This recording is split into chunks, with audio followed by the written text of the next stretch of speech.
اور اگر یہ صفت کسی مشرک کے اندر موجود ہو تو خداوند عالم اس صفت کی وجہ سے اس مشرک کو بھی پسند کرتا ہے۔ اس واقعے کو سننے کے بعد کوئی مرد مر جائے تو میں تعجب نہیں کروں گا کہ تمہاری زبانوں سے میں دوبارہ علی کی شکایت نہ سنوں۔ پھر فرمایا فَإِنَّهُ خَشِنٌ فِي ذَاتِ اللَّهِ، علی وہ شخص ہے جو اللہ کی ذات کے متعلق بہت زیادہ غصے والے ہیں۔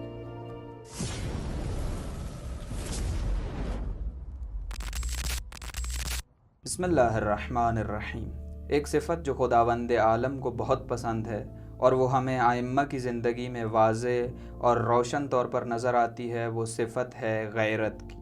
دراصل یہ صفت خداوند عالم میں بھی موجود ہے، جیسا کہ امام صادق علیہ السلام فرماتے ہیں ان اللہ غیور، کہ خداوند عالم غیرت مند ہے،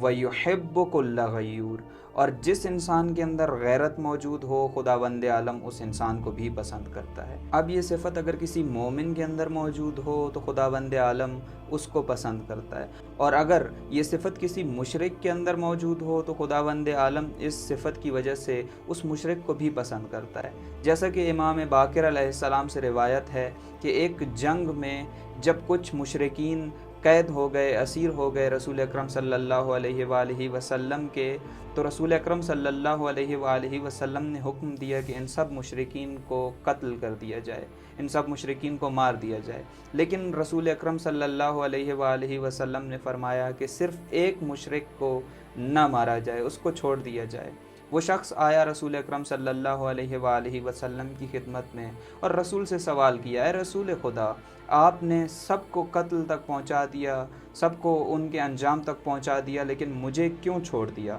تو رسول اکرم صلی اللہ علیہ وآلہ وسلم نے فرمایا کہ جبرائیل مجھ پر نازل ہوئے اور انہوں نے کہا کہ اس مشرک کو قتل تک نہ پہنچائیے، کیونکہ اس کے اندر 5 ایسی صفات ہیں جو خداوند عالم کو بہت پسند ہیں۔ تو اس شخص نے پوچھا کہ وہ 5 کون سی صفات ہیں؟ تو رسول اکرم صلی اللہ علیہ وآلہ وسلم نے فرمایا کہ تمہارے اندر موجود پہلی صفت جو خدا کو پسند ہے وہ تمہاری صداقت اور سچائی ہے، دوسری صفت تمہاری شجاعت ہے، تیسری صفت تمہاری خوش اخلاقی ہے، چوتھی صفت تمہاری شجاعت، اور 5ویں صفت جو خداوند تبارک و تعالی کو پسند ہے وہ تمہاری غیرت ہے، کہ تم اپنی ناموس کے متعلق بہت زیادہ غیرت رکھتے ہو۔ وہ شخص یہ سننے کے بعد مسلمان ہو گیا اور اسلام کو قبول کر لیا، اور روایات میں ہے کہ وہ شخص رسول اکرم صلی اللہ علیہ وآلہ وسلم کی رکاب میں لڑتے ہوئے ایک جنگ میں شہید بھی ہو گیا۔ لیکن اگر یہی صفت کسی بہت زیادہ عابد اور زاہد انسان کے اندر موجود نہ ہو تو خداوند عالم اس کو پسند نہیں کرتا،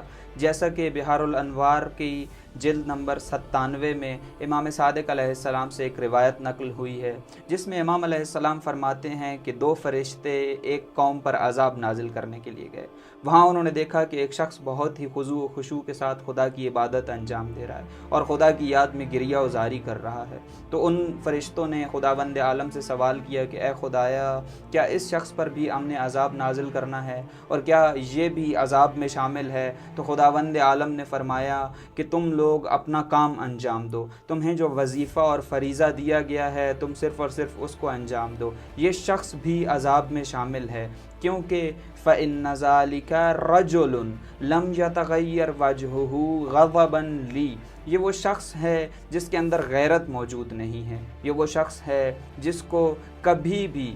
میرے لیے میری خاطر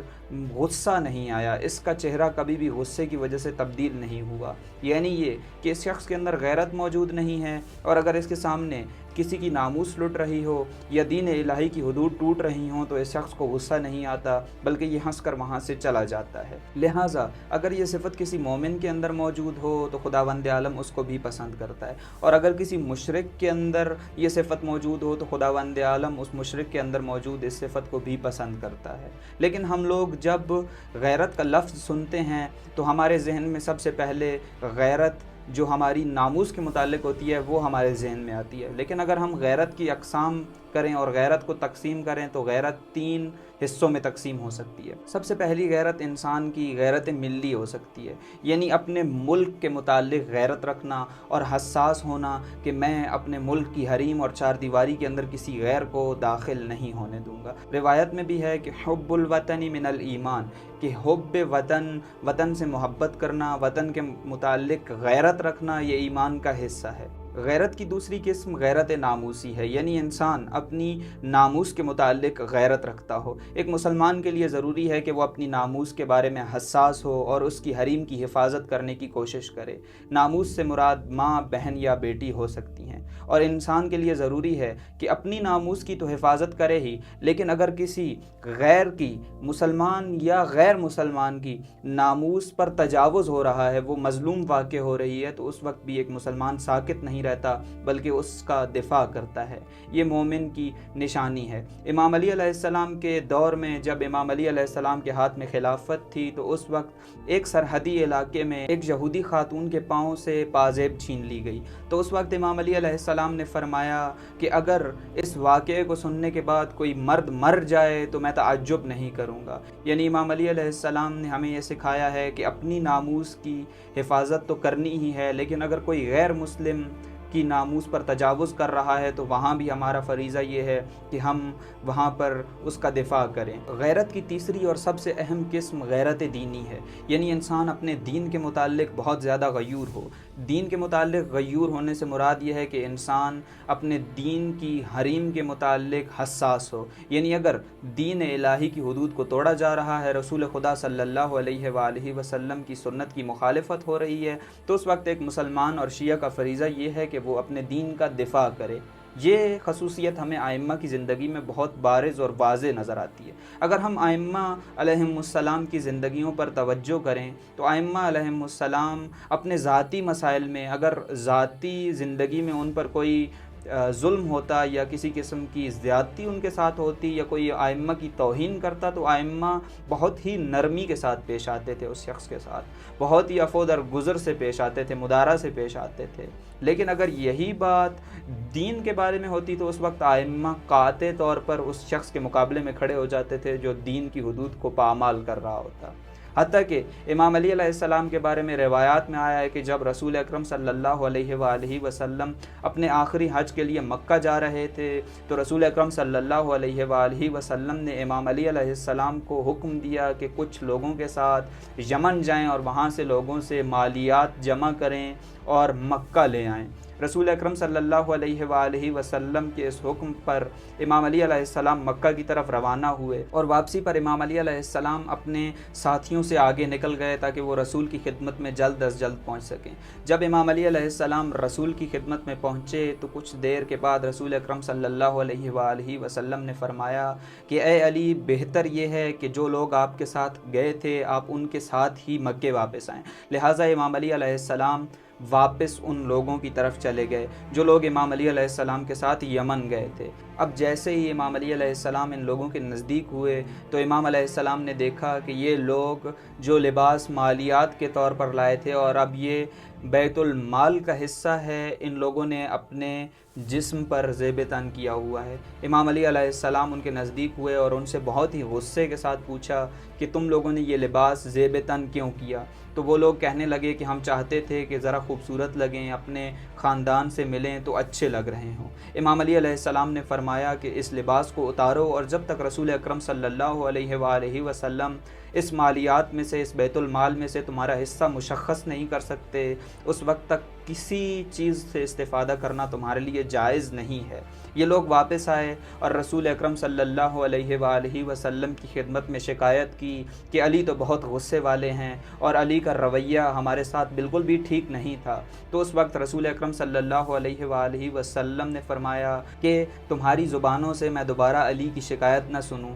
پھر فرمایا فَإِنَّهُ خَشِنٌ فِي ذَاتِ اللَّهِ، علی وہ شخص ہے جو اللہ کی ذات کے متعلق بہت زیادہ غصہ غصے والے ہیں، یعنی اگر دین الہی کی حدود کو توڑا جا رہا ہے تو وہاں امام علی علیہ السلام ساکت نہیں رہتے، وہاں امام علی علیہ السلام خاموش نہیں رہتے۔ یہ آئمہ کی زندگی ہے، آئمہ نے اس طرح ہمیں غیرت دکھائی ہے۔ اب امام حسین علیہ السلام جو 61 ہجری میں قیام کر رہے ہیں تو اس کی وجہ بھی یہی تھی کہ امام حسین علیہ السلام کے دور میں حدود الہی کو توڑا جا رہا تھا، سنت رسول اکرم صلی اللہ علیہ وآلہ وسلم صرف اور صرف ظاہری طور پر رہ گئی تھی اور دین کی روح ختم ہو چکی تھی۔ جیسا کہ امام حسین علیہ السلام نے اپنے کلام میں اس مطلب کی طرف اشارہ کیا، فرمایا ان السنت قد امیتت، کہ رسول اکرم صلی اللہ علیہ وآلہ وسلم کی سنت مردہ ہو گئی، والبدعۃ قد احییت، اور بدعت اس کی جگہ پر زندہ ہو گئی۔ تو اس وقت جب رسول اکرم صلی اللہ علیہ وآلہ وسلم کی سنت کو توڑا جا رہا تھا اور صرف